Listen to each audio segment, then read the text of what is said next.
Hello and welcome to another episode of BBT. You'll notice that this time there are no guests on the podcast today, and that's because we're introducing a kind of, a new sort of series where myself and Roberta will talk about our experiences, where we have recently moved to, which is where, Roberta? Maybe noticed from previous episode, we moved business and bubble tea to China. We are currently in Shenzhen.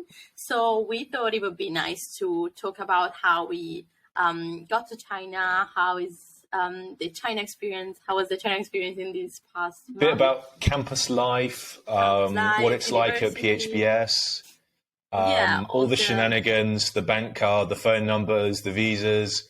I guess a bit about the sports available here at PHBS, the food, that's a big one. And then obviously we're going to talk about bubble tea and the different bubble tea vendors. It might even go into a chat about who our favorites are. So maybe a review of we'll see. Bubble tea friends. We all disagree on which one's the best anyway. So inevitably that's going to be a debate. I think, Roberta, do you want to kick us off talking about, I guess, how we got here back in February, and what it's been like since. Let's take this as an introductory episode to this new mini series. And so around the 10th of February, we left. We left from the UK. I was in South Africa, where I did my exchange program, and we met in Doha. And then from Doha, we took the last plane together to Hong Kong. We decided to flew to Hong Kong instead of China because of, let's say, money cost reason.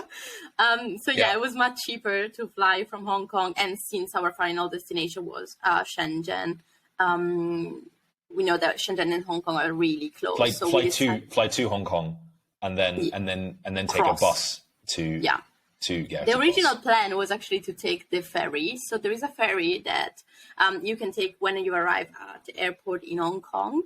But we didn't know that you are supposed to take the ferry before getting your luggage. So once you go through, you can't go back. Exactly, we learned. So it was too late. To take some kind of ticket at the office, and then they'll go and collect your bags for you that are beyond the gates, so the security. So you need to go straight to the ferry terminal before you collect your luggage, and then get a ticket and pay. But even if you miss this, there is another option. That's what we did. So basically, we get out of the airport, not even out of the airport, at the entrance, basically. And there are these bus companies that offer basically buses to go to Shenzhen, to the border. A shuttle bus service, basically, to the center of Shenzhen. And there's like 4 kiosks or something. And they're all negotiating different prices with you. And they leave so we took very frequently, like every half an hour or something like that, I think. It was like in 10 minutes. We took the bus. It was around 30 minutes, and we crossed the bridge that you can actually see from Shenzhen that links Shenzhen to Hong Kong. Got to the border control. Chinese border control, in Shenzhen.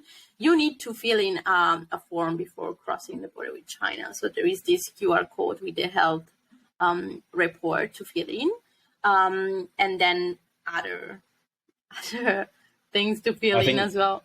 Amongst I guess at the time we needed PCR documents. I'm not sure that's so important now. Probably still for China. Yeah, not for Hong Kong anymore. They removed, because for us we also needed a PCR to get to Hong Kong. And then after crossing the border, we had such an experience with taking a taxi. Here the taxi are there is this main company which is Didi, and you can get a taxi really easily. The problem is that at that time I was the only one with the Chinese phone number, and I ordered a Didi, but it was not only the two of us, and we had a lot of luggage. So so we left you behind. Yeah, basically. I was behind, but in China there are also other taxi that you can just take on the road. In that case, you need to bargain the price because they're gonna charge you much more. So yeah, they'll charge you more than Didi basically. And there is a kind of expense that they'll know you're traveling from the airport with loads of luggage, and they'll take advantage. They say but it's China, not the most.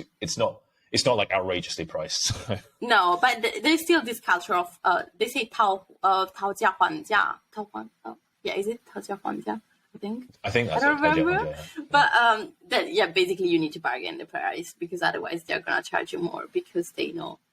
But yeah, so after this experience, we actually got to Shenzhen and started our campus life here at PHBS campus. Will, do you want to tell us more about that? We're currently at the Peking University's HSBC Business School. So it's the graduate school. So on the campus, there are actually 3 other universities, all of which you probably have heard of, Tsinghua and HIT as well as that is PHBS. The Harbin Institute of Technology. Yeah, HIT is Harbin. When we got here, there's a lot of stuff to sort out. Like we had to order everything on Taobao that we needed for the rooms to like fit them out.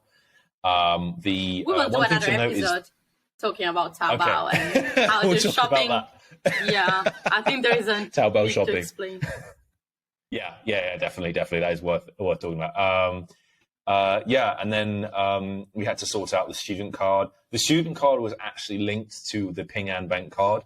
Took some time. That required, it did take a lot of time. It required like 5 different filling-ins of the same information a bit.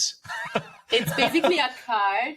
No, I don't know where to mine, but it's a card that we can use to pay for the food in the canteen that we actually use as a key to open the door of our room. It's a card that you can't lose. You need that. Yeah, and there are so many canteens here with so much different, like, amazing food. You can also get, obviously, there's like food outside of campus you can get, but the stuff here is, they also do a student discount on top of the Chinese pricing for food, which is incredible. True. We have little shops inside, so we can go buy the things that we need. There is also McDonald's, Starbucks, some cafes. It's such a... Yeah, pretty much everything. One thing to note, I guess, about leaving and coming on campus is they have photo recognition software for everything. Sure. From getting in through the barriers into your accommodation to leaving and going to and from campus, the main gate. It's super easy to sort of set up, but it's all sort of photographic rendition and the barrier is open for you. We're gonna add the video to YouTube maybe so you guys can see how it works. So you can see what it's like at PHBS for a bit. I guess what are your feelings? Like we did some exploring before we actually came to campus.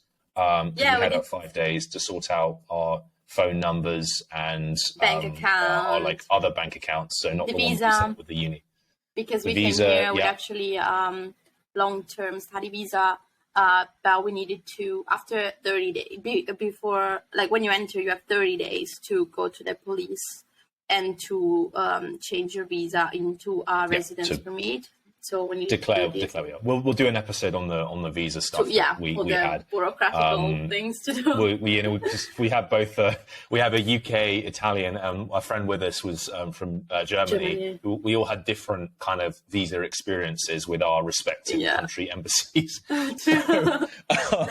stand by to hear how it's actually different for each of us. Yeah, I think it's really a different experience for each of us. And so we did a little bit of tourism. We visit Shenzhen a little bit. So we actually went to a really nice park, which is called Liuhuashan Park. There is a big statue of Deng Xiaoping, and there is a nice view on the city. It's also really nice by night because you see all the skyline, basically. And I guess in terms of just so we can kind of talk a little bit about, I guess, post-lockdown China. Everyone is back on the streets, and it's like it very much feels like the China that before I went to several years ago. Because some of us as well. So it's all open. There is no need to wear a mask. The only place where we see people with masks is on the metro. But or official, like if you're in the bank or something, that kind of but thing. mainly it's completely open and no restrictions. You can freely go wherever you want. So is the China back to pre-COVID? Basically, yeah. And your typical bouncer places, your bubble tea shops, they are in full swing. All there. And exactly kind of, I guess, in a way how we remembered.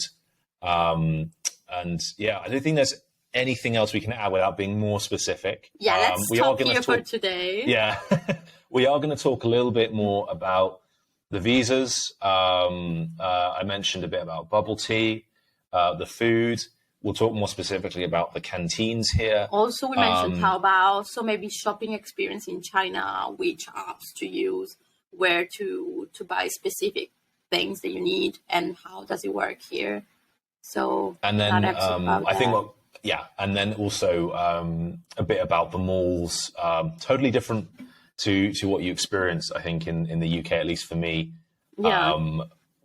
Totally different experience there as well. A lot of fun. And then maybe also about the university life in general, or how we got into also Peking University. The sports we're doing. A lot of sports. For example, I'm rowing now. I've got a race in Nanjing, this sort of thing. So like the opportunities to participate in the Chinese teams. Yeah. If you really want to go for the immersive experience as well, that is on offer here. So it's a lot of fun. So we're really looking forward to talking more about sharing our passion for China with you guys and our campus experience at PHBS as well. Stand by for more episodes and more will follow soon. Sure. Bye-bye. Bye guys.